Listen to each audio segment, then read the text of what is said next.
ان کا سوال ہے کہ جس طرح سے ہم بت پرستی کرتے ہیں آپ بھی مکہ شریف میں اینٹوں کی دیوار کی بت پرستی ہی تو کرتے ہیں. بہن نے بہت عام سوال پوچھا ہے کہ آپ جب بولتے ہیں اسلام میں بت پرستی حرام ہے تو آپ مکہ میں جب جاتے ہیں مکہ میں بھی آپ سنگ اسود کالے پتھر کو یا اینٹ کو پوجا کرتے ہیں تو کیا فرق ہے؟ سوال اچھا ہے، عام ہے. اس کا جواب ہے کہ اسلام میں کوئی بھی کعبہ کی عبادت نہیں کرتا، نہ سنگ اسود کی کرتا ہے. کعبہ ہمارے لیے قبلہ ہے، ایک دشا ہے. ہم جب نماز پڑھتے ہیں ہم مانتے ہیں ان کانگریگیشن جماعت میں اگر یہاں نماز پڑھنے کا ہے تو کوئی کہے گا دکشن کی طرف دیکھو، کوئی کہے گا شمال کی طرف، کوئی کہے گا پورب، کوئی کہے گا پچھم، کس طرف دیکھے. تو اسلام میں جماعت کے لیے ہم دیکھتے ہیں کعبہ کی طرف. قرآن کی آیت ہے سورہ بقرہ کی سورہ نمبر 2 آیت نمبر 144 میں کہ جہاں بھی نماز پڑھو قبلہ کی طرف، قبلہ ہے کعبہ. اور آپ اگر نارتھ میں رہ رہے تو آپ ساؤتھ کی طرف دیکھ کے نماز پڑھیے، ساؤتھ میں رہ رہے تو نارتھ کی طرف، ایسٹ میں تو ویسٹ میں، ویسٹ کی طرف رہتے تو ایسٹ میں. کعبہ کی طرف دشا ہے صرف. اور سب سے پہلے مسلمانوں نے ورلڈ میپ بنائے تھے الادروسی ان 1154. اس وقت جب مسلمانوں نے ورلڈ میپ بنائی تو ساؤتھ پول اوپر تھا، نارتھ پول نیچے، کعبہ بیچ میں تھا. اس کے بعد ویسٹرن کارٹوگرافرز آئے، مغربی کارٹوگرافرز آئے، میپ کو الٹا کیا، نارتھ پول ٹاپ، ساؤتھ پول ڈاؤن. اس کے بعد بھی الحمدللہ کعبہ بیچ میں ہے. ہم جب مکہ جاتے ہیں عمرہ یا حج کے دوران طواف کرتے ہیں، سرکم ایمبولیشن راؤنڈ دا کعبہ، کعبہ کے گول گھومتے ہیں کیونکہ وہ اللہ کا حکم ہے، ہمارے رسول کا حکم ہے. اور ایک وجہ میرے دماغ میں آتی ہے کہ ہر دائرے کا، ہر سرکل کا ایک ہی سینٹر ہے. اس کے معنی اللہ ایک ہے، خدا ایک ہے. اور دوسرے خلیفہ کا کہنا ہے، حضرت عمر رضی اللہ عنہ کا، صحیح بخاری کی حدیث ہے جلد نمبر 2 کتاب الحج باب نمبر 56 حدیث نمبر 675 675. اس حدیث میں حضرت عمر رضی اللہ عنہ کہتے ہیں کہ میں اس کالے پتھر کو چوم رہا ہوں کیونکہ میں نے میرے رسول کو چومتے دیکھا، ورنہ یہ کالا پتھر نہ مجھے کوئی نقصان پہنچا سکتا ہے نہ کوئی فائدہ. یہ کہنا کہ کالا پتھر نہ نقصان پہنچا سکتا ہے نہ فائدہ، یہ ثبوت ہے کہ ہم بت پرستی کرتے ہی نہیں. اس کے علاوہ محمد صلی اللہ علیہ وسلم کے دور میں صحابہ کعبہ پہ چڑھ کے اذان دیتے تھے. کوئی بھی بت پرستی کرنے والا جس بت کی وہ پوجا کرتا ہے اس بت پہ چڑھے گا؟ بالکل نہیں. تو یہ ثبوت ہے کہ کبھی بھی مسلمان کعبہ کو پوچھتے نہیں. Hope that answers the question. میں رینٹا سردار، میں ساتراگاچھی سے آیا ہوا ہوں. میرا کوسچن ہے، اپنا پیشہ بتلائیں. میں ایک ویوسائی ہوں.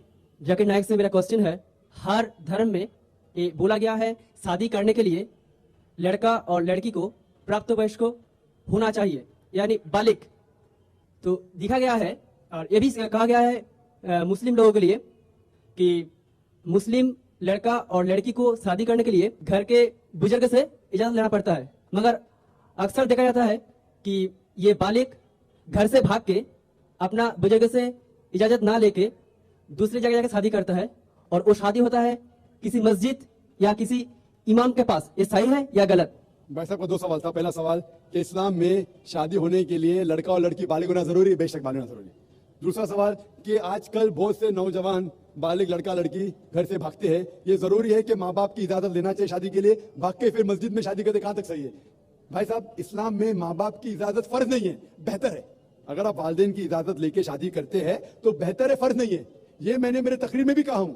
تقریر میں کہا ہوں کہ اللہ کے رسول نے کہا صحیح بخاری میں جلد نمبر 7 کتاب النکاح باب نمبر 43 حدیث نمبر 69 ایک عورت آ کے اللہ کے رسول سے کہتی ہے کہ میرے والد نے میرے مرضی کے خلاف میری شادی ایک مرد سے کی. اللہ کے رسول نے شادی توڑ دی. تو والدین کی اجازت فرض نہیں ہے، لیے تو بہتر ہے، فرض نہیں ہے. میں نے تقریر میں بھی کہا. لیکن اگر لڑکی چاہتی ہے کہ میں شادی نہیں کروں تو کوئی بھی والدین اس سے زبردستی نہیں کر سکتا، نہ باپ نہ ماں. اگر لڑکا چاہتا ہے کہ میں شادی نہیں کروں تو کوئی بھی زبردستی نہیں کر سکتا. اگر میاں بیوی راضی تو کیا کریں گا قاضی؟ تو میاں بیوی راضی ہے لیکن صحیح طریقے سے لفڑے کر کے باہر بھاگنا نہیں چاہیے. حرام ہے اسلام میں. ہوتا ہے کہ نوجوان لوگ کالج میں ملتے ہیں لفڑے کرتے بھاگتے، وہ بھی غلط ہے، وہ بھی غلط ہے. اگر لڑکا لڑکی ملتے کالج میں، دل لگایا حدیث ہے تو بڑی کیا چیز ہے، یہ کہاوت ہے. تو کیا ہوتا ہے ان لوگ حجاب کو توڑتے، پکچر دیکھنے ساتھ میں جاتے، مستی کرتے، پیار ہو جاتا ہے، پھر گھر سے بھاگتے، تو وہ بھی غلط ہے. آپ سمجھ رہے نا؟ تو اننیسیسری بنا کوئی وجہ لڑکا لڑکی کا ملنا باہر نامحرم یہ حرام ہے. اگر کوئی جانتے اچھا لڑکا ہے کہ سنا ہے آپ نے کہ اچھا لڑکا ہے، عزت دار ہے، تو اسے پیغام پہنچاؤ صحیح طریقے سے، اپنے والد کے تھرو اس کے والدین کو پہنچاؤ، ملو، بات کرو، تحقیق کرو، نو پرابلم. لیکن اکیلے جا کے گارڈن میں بیٹھنا، تھیٹر میں بیٹھنا آخری رو پہ، یہ سب حرام ہے. صحیح طریقے سے پسند ہے شادی کر سکتے، دونوں راضی ہے تو شادی کر سکتے. Assalamu alaikum. My name is Dipon Chakravarti and I am a student as well. I am pursuing graduation and I also work in a call center.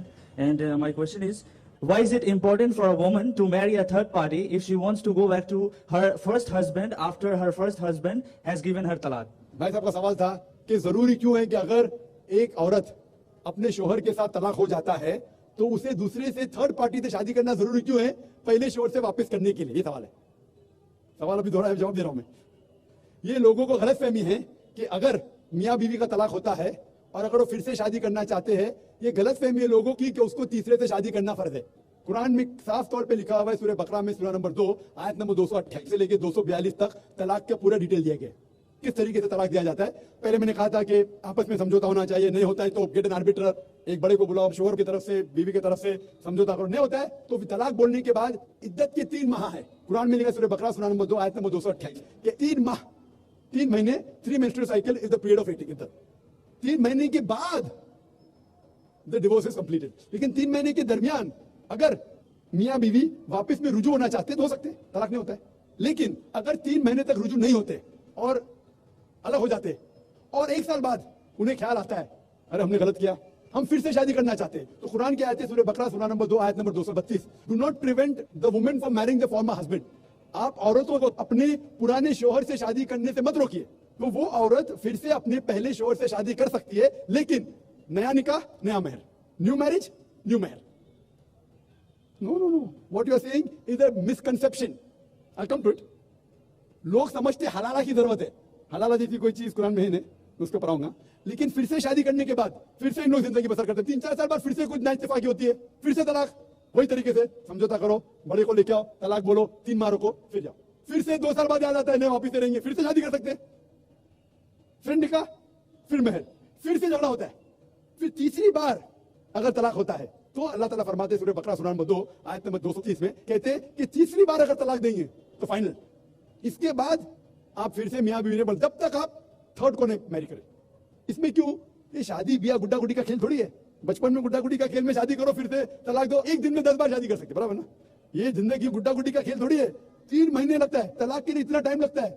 Private meeting, پھر بڑے لوگ سے میٹنگ, پھر 3 ماہ, پھر جڑو پیار سے, ایک دوسرے پہ کیچڑ میں اچھالو, پھر شادی کرو. میں نے میری زندگی میں کس کو بھی نہیں دیکھا جو صحیح طریقے سے تیسری بار طلاق ہوا میں دیکھا نہیں سکتے. 1 بار ہوا دیکھا ہوگا, 2 بار, تیسری بار تو دیکھا ہی نہیں میں. یہ اگر آپ گڈا گڈی کا کھیل کرتے ہیں تو پھر 1 بار آپ نے ریجیکٹ کیا, 2 بار ریجیکٹ کیا, 3rd بار فائنل, پھر آپ دوسرے سے شادی کرو. آپ پلان نہیں کر سکتے, آپ دوسرے سے شادی کرو اور رو. اور پھر پتا لگا آپ کو میں پہلے شوہر سے ناراض تھی, صرف دن میں 6 گھنٹہ دیتے تھے, یہ نیا شوہر تو 2 گھنٹہ دیتا ہے, تو پہلا والا اچھا. تو ڈال آٹے کا بھاؤ ماننا پڑے گا. میری ماں مجھ سے کہتی تھی مارکیٹ جائیں گے تو ڈال آٹے کا بھاؤ, دال اور آٹے کا بھاؤ, آپ سمجھے نا. تو ہو سکتا ہے کیا, معلوم پڑا میں میرے شوہر سے جھگڑا کرتی تھی, وہ بھی کہیں گی, معلوم پڑا کہ نیا شوہر تو پرانے والے سے بدتر ہے, آپ سمجھ رہے نا. اور پھر اگر نئے والے سے ڈیورس ہوا, سیم طریقہ, آپس میں سمجھوتا, پلاننگ نہیں. اگر پلاننگ کریں گے کہ 1 رات تمہارے ساتھ سوؤں گا اور پھر طلاق دینا, یہ حرام ہے, آپ سمجھ رہے نا. یہ کچھ لوگ کرتے ہیں, میں جانتا ہوں مسلم معاشرے میں وہ حرام کرتے ہیں. پلاننگ کرنا, تمہارا شوہر بنوں گا, 1 رات بعد طلاق دوں گا, پھر تم شوہر شادی کرنا, یہ حرام ہے. کچھ لوگ کرتے ہیں, غلط کرتے ہیں, قرآن میں ایسا نہیں لکھتے. تو اگر تیسری بار طلاق کے بعد یا پہلی طلاق کے بعد بھی, پہلے بار طلاق دیے, دوسرے سے شادی کیے, پھر پتا لگا صحیح نہیں تو واپس جا سکتے, آپ سمجھے نا. تو یہ جو ہے ضروری ہے 3rd پارٹی کے پاس جانا, اگر 3 بار صحیح طریقے سے طلاق ہو تو.